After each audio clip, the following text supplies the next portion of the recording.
Assalamualaikum warahmatullahi wabarakatuh. Ketemu lagi dengan Bribka Suyono, masih di channel Suyono Listrik. Tentunya masih membahas seputaran anxiety, psikosomatik maupun asam lambung, dan mengenalkan yaitu olah rasa, mengolah pikiran dan perasaan biar hidup menjadi tenang. Apa kabar Anda semua? Saya doakan semoga Anda selalu sehat jasmani, sehat jiwani, dilindungi oleh Allah dimanapun dan kapanpun, dan segera lepas dari anxiety, psikosomatik maupun asam lambung. Ya, saya mengingatkan pada terutama diri saya dan Anda semua, cuaca saat ini ekstrim, ya. Pandai-pandai Anda menjaga kondisi tubuh Anda, ya. Saya ingatkan, kalau tidak hujan misalkan, ya, Anda bisa bergerak, ya, jalan kaki atau apalah, penting Anda itu bergerak, badan Anda gerakkan dan pikiran Anda istirahatkan, gitu, ya. Dan apabila terjadi hujan terus-menerus, Anda bisa menggerakkan yaitu dengan pelenturan saraf yang ada di video saya. Setelah itu istirahatkan otak Anda biar tidak bekerja terus. Otak itu juga harus istirahat, gitu. Kalau otak Anda jalan terus, tidak pernah Anda istirahatkan, stres Anda. Apalagi kehidupan saat ini, ya, apa-apa susah, gitu. Jangan buat susah diri Anda. Kehidupan ini sudah susah, mari kita buat saat ini kita itu harus bahagia. Bagaimana caranya? Yang penting bahagia. Jangan Anda buat susah, gitu. Saya bicara di sini bukan berarti saya sebagai penasihat spiritual, sebagai seorang yang pandai atau sudah menguasai ilmu jiwa, tidak, ya. Kita di sini sama-sama belajar, sama-sama mengingatkan dalam hal kebaikan, gitu. Tuh, ya. Sekarang kan zamannya anak zaman now, ya, kalau saya tanya aja, misalnya, kamu mau kemana? Apa yang mereka jawab? Kamu nanya, kamu bertanya-tanya, saya disuruh menjawab begitu. Ini anak-anak zaman sekarang ini, kalau kita nggak pandai-pandai memberi edukasi pada anak-anak kita, ya nanti mereka akan yaitu terkontaminasi dengan media-media sosial saat ini, yang sebenarnya itu lebih kejam, ya, lebih kejam. Itu adalah penjajah di jiwa kita sebenarnya. Tapi ya, zamannya sudah digital, ya mau apa lagi. Yang penting kita bisa yaitu memberikan sebuah edukasi pada anak-anak kita dan diri kita. Saatnya saya akan membahas yaitu melepaskan rasa takut Anda, rasa cemas Anda, rasa susah Anda, ya. Yang sebenarnya mungkin beralasan rasa takut itu, tetapi ada juga rasa takut itu datang dengan sendirinya tanpa ada penyebabnya, gitu. Nah, itulah yang murni yaitu tentang gangguan kejiwaan kita, gitu.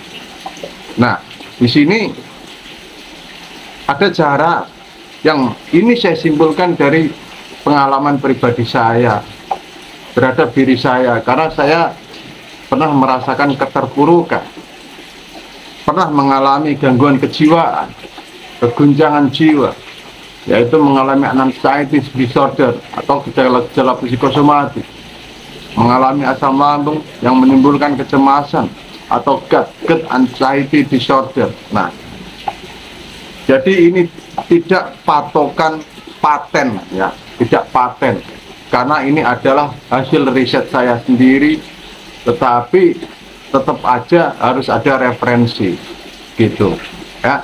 Jadi begini, depresi, rasa takut, kecemasan yang tidak beralasan ataupun yang beralasan karena kita merasakan sensasi, itu bisa kita lepaskan, ya. Kalau rasa takut, cemas itu datang secara tiba-tiba tanpa alasan, nah ini Anda harus segera menemukan, yaitu namanya obatnya. Obatnya itu bisa berasal dari obat dokter dan obat yang datang dari kekuatan pikiran kita, begitu. Karena apa? Cemas, takut datang tiba-tiba tanpa penyebab, itu sudah merupakan gangguan di jiwa kita. Maka segera kita harus sembuhkan. Karena apa? Kalau tidak segera kita sembuhkan, maka nanti akan menjadi gejala-gejala psikosomatik. Cemas, takut, khawatir itu kan psikotik atau gejala jiwa atau gangguan jiwa, gangguan mental, ya. Kalau psikosomatik itu gangguan pikiran, kondisi pikiran yang sudah mempengaruhi atau menimbulkan gejala di tubuh kita, begitu. Nah, segera kalau Anda rasa takut datang tiba-tiba, cemas, nggak bisa tidur dan sebagainya, segera Anda harus segera Anda netralisir, ya, biar nanti tidak berkembang menjadi gejala-gejala psikosomatik. Nah, yang pertama adalah sembuhkan dulu luka batin Anda. Kebanyakan semua manusia itu mempunyai luka batin. Ada yang luka batin itu sampai saat ini berpuluh-puluh tahun itu masih meradang, ya, masih meradang dan akhirnya menimbulkan yaitu depresi, gitu. Nah, inilah Anda harus pintar-pintar menemukan luka batin Anda. Kalau Anda tidak bisa menemukan sendiri luka batin Anda, konsultasi sama psikolog, psikiater, atau orang yang ahli dalam kejiwaan lainnya, atau seorang guru spiritual, gitu. Nah, temukan itu. Dan saya yakin luka batin ini, kalau Anda memang ingin menemukan, Anda memang harus bantuan seseorang, gitu ya. Tidak bisa sendiri. Saya dulu terus terang menemukan luka batin ini, saya apa ini yang membuat saya apa ini, dan setelah saya konsultasikan sama ahli-ahli dalam ilmu jiwa, ternyata betul, gitu. Nah, sebenarnya kita sendiri itu juga bisa menemukan luka batin kita. Yang kedua, seperti video kemarin, yaitu sedikitlah untuk berpikir, berpikirlah untuk saat ini, ya, untuk saat ini. Nanti itu sudah urusan belakang. Walaupun kita harus punya rencana, tetapi saat ini Anda berpikirlah untuk saat ini saja, gitu ya. Jangan berpikir terlalu jauh ke belakang atau terlalu jauh ke depan, gitu. Nah, itu yang bisa Anda lakukan adalah itu, sedikit berpikir, berpikirlah untuk saat ini. Nanti tenang hidup Anda, gitu. Saya sudah membuktikan, ya. Terus yang ketiga, apabila merasakan keluhan fisik, berpikirlah secara rasional, jangan berpikir yang lain. Nah, misalnya begini, Anda sudah berobat kemana-mana, ke tabib, ke dokter, sudah diruqyah dan sebagainya, ternyata Anda nggak sembuh-sembuh. Anda harus berpikir rasional bahwa apa yang Anda alami itu karena gangguan di jiwa Anda, kondisi pikiran Anda yang mempengaruhi raga Anda. Diobati model apapun, kalau pikiran tidak kita obati, tidak kita tata, ya akan begitu terus. Nah, terus setelah itu pasti kan menebak sendiri begini, wah apakah saya sakit ini, sakit itu, padahal sudah dicek di medical check up, dokter itu sehat-sehat saja. Atau ada yang berpikiran apa saya disantet orang, diguna-guna orang dan sebagainya. Nah, menerka-nerka itulah, atau kita berpikir yang tidak rasional. Nah, itu bisa mempengaruhi kondisi kita, begitu, memperkeruh suasana di pikiran kita, suasana pikiran dan suasana hati, gitu. Janganlah terlalu beranggapan bahwa Anda itu, jangan beranggapan kalau Anda itu sakit parah, gitu ya. Anda itu hanya sakit pikiran yang mempengaruhi ke raga Anda gitu. Dan itu sebenarnya tidak berbahaya. Tadi ada tamu, mohon maaf, yaitu apabila merasakan keluhan fisik, berpikirlah secara rasional. Jangan berpikir menebak-nebak, jangan-jangan gitu. Sudah, kalau kata jangan-jangan ini sudah tidak ada di diri Anda, tidak Anda ucapkan, maka Anda nanti akan tenang gitu. Karena kata jangan-jangan ini racun begitu. Paham ya? Semoga Anda paham.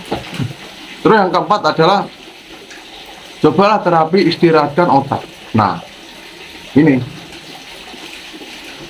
otak itu harus istirahat. Kalau otak Anda jalan terus, panas, pusing, takut, gejala di fisik dan sebagainya, itu akan muncul, ya. Bisa saja insomnia. Nah, maka saya itu ada, yaitu terapi di audio meditasi saya itu ada istirahatkan otak, heningkan pikiran. Itu apa? Biar otak kita itu istirahat. Dalam sehari berapa jam lah Anda lakukan otak Anda itu istirahat. Tidur kan istirahat, iya. Tidur istirahat otak Anda. Itu pun kalau tidurnya berkualitas. Tetapi banyak orang yang tidur, tetapi pikiran jalan ada, ya. Itu. Jadi Anda istirahatkan otak ini harus melakukan yaitu meditasi, harus relaksasi, gitu, ya. Banyak yang menyepelekan tentang meditasi relaksasi, padahal meditasi relaksasi ini adalah sungguh dan sesungguhnya terapi jiwa, gitu. Itu ya. Anda menjalankan solusi apapun dari siapapun, baik profesinya atau gelarnya setinggi apapun, menjalankan solusi itu. Tetapi kalau otak Anda jalan terus, nggak bisa, ya. Jalan di sini saya artikan itu, yang saya maksud adalah memikirkan sesuatu yang nggak perlu. Dipikir-pikir nggak perlu, apa-apa dipikir, padahal itu nggak perlu kita pikir, gitu. Dan itu akan meracuni jiwa Anda, akan mengkontaminasi, akan menjadikan sebuah blunder, menyerang jiwa Anda sendiri, gitu. Ya, itu yang perlu Anda tanamkan. Ini juga untuk saya juga loh ya, saya mengingatkan diri saya juga. Jadi istirahatkan otak Anda, jangan terlalu aktif otak Anda, begitu. Terus yang kelima, jangan merasa bahwa diri Anda itu sakit. Nah, semua ini memang tidak gampang ya. Ya, dari yang saya sebutkan 1 sampai 5, ini memang tidak mudah, tetapi bisa kita latih. Jangan merasa diri Anda itu sakit. Misalnya begini, Anda ditanya orang, gimana keadaannya? Alhamdulillah sehat. Alhamdulillah sehat. Kalau Anda ditanya orang, gimana keadaanmu? Aduh, ini kok baru begini. Aduh, nggak tahu ini kayaknya. Nah, itu adalah sebenarnya kurang tepat kalau Anda menjawab begitu. Kecuali Anda berkonsultasi dengan dokter, Anda boleh mengutarakan apa keluhan Anda. Tetapi sesama orang atau mengutarakan itu dengan orang yang tidak memahami, Anda tidak akan mendapat sebuah solusi. Karena mereka nggak tahu, gitu. Kalau ditanya orang yang nggak memahami itu, yang nggak memahami anxiety psikosomatik, gimana kabarnya? Alhamdulillah semakin sihat. Alhamdulillah semakin nyaman, semakin rileks saya ini, sehat saya, itu. Ya, itu yang perlu Anda perhatikan. Kecuali Anda konsultasi dengan dokter, mohon maaf dok, ini saya keluhan saya ini. Nah, itu nggak apa-apa. Atau konsultasi sama seorang psikolog, saya merasakan ini. Nah, Anda akan mendapat jawabannya, gitu. Ya, jadi pandai-pandailah Anda dalam mensugestikan diri Anda. Anda misalkan mau jalan kaki, ya, wah enggak, badan saya begini kok jalan kaki, gini. Jangan begitu, ya. Anda harus mempunyai keyakinan, wah saya jalan kaki, saya nggak apa-apa kok, saya coba jalan kaki. Walaupun ada perang ini di pikiran dan di perasaan Anda, oh apa ini kuat, nah apa ini kuat, nah itu Anda pokoknya, oh enggak, saya kuat ini, saya kuat, yakin, saya yakin gitu. Jadi selalu mensugestikan bahwa diri kita itu tidak sakit gitu. Ya, dari 1 sampai 5 itu memang semua tidak mudah, perlu latihan gitu. Terus yang keenam, hilangkan was-was. Nah, ini yang saya juga susah. Ya. Masih susah karena sudah bawaan. Tapi daripada dulu ya mending sekarang, jauh lebih beda. Sekarang itu apa-apa saya sudah santai saja. Besok ya besok, sekarang yang sekarang. Ya. Terus yang ketujuh, temukan diri Anda yang sebenarnya. Temukan diri Anda yang sebenarnya. Ini susah sekali. Karena apa? Saat ini diri kita itu adalah yaitu copy paste dari orang tua kita, dari saudara kita, dari teman-teman kita. Ya, copy paste. Misalkan saja begini. Anda sampai sekarang saya yakin belum bisa menemukan bakat saya sebenarnya itu apa. Gitu. Sebenarnya saya punya kelebihan apa? Saya yakin Anda belum menemukan. Kebanyakan belum menemukan. Saya juga belum menemukan. Karena apa? Yaitu diri saya sekarang itu adalah copy paste dari lingkungan. Gitu. Misalnya begini ya. Dulu saya itu terus terang ingin daftar tentara.